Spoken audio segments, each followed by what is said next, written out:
Assalamualaikum warahmatullahi wabarakatuh. Ya, mula dengan berita good dengan share plus.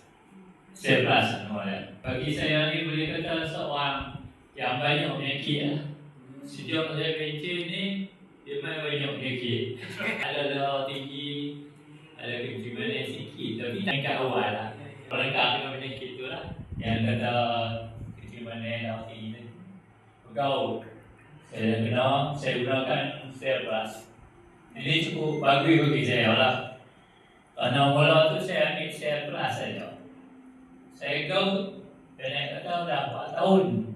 Saya makan siap saja, ada termasuk pergi kedai minum, kedai apa semua. Di dalam tu dia bubur semua benda-benda yang saya tak boleh makan.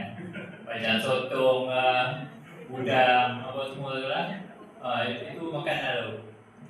Jadi apabila macam ni ya, saya dapat prospek apabila saya suka gaul, saya boleh banyak. Oh ya, alhamdulillah. Saya pergi tolong orang yang stroke. Stroke tu dia 4 bulan dia kursi dong pakai dia. Depa ni tak ada, anak-anak semua mengaji. Jadi dia apa nak boleh buat? Siapa nak bantu depa? Jiran pun mungkin dah nak pergi kerja kalau dengan bina sikit, semua dia duduk di rumah. Dia dengan perempuan dia.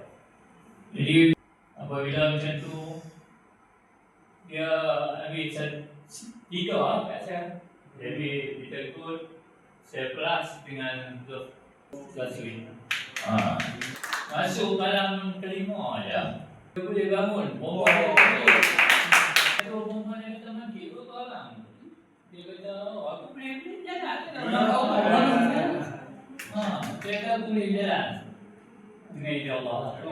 Bagi dia telefon, dia kata saya dah sihat dia lah. Saya kata dia boleh jalan. Saya pun, macam tu juga. Dia kata, perempuan dia kata, alhamdulillah dia terkejut pun jatuh. Tapi dia lah boleh jalan. Dia kata, mana buat ni lah, alhamdulillah. Tapi apa yang saya kat aku ni tahu aku boleh elok lagi lah. Menangis saya pergi dia menangis. Cukup sedih. 4 orang kata 4 bulan tu dia tu tak boleh pergi apa, duduk macam pergi sebelah saya kata. Tu kita bagi lah. Di semua media kita ni kita bagi kami yang pun dengan izin Allah itu. Banyak lah. Yang monstro ni saya bagi banyak. Assalamualaikum.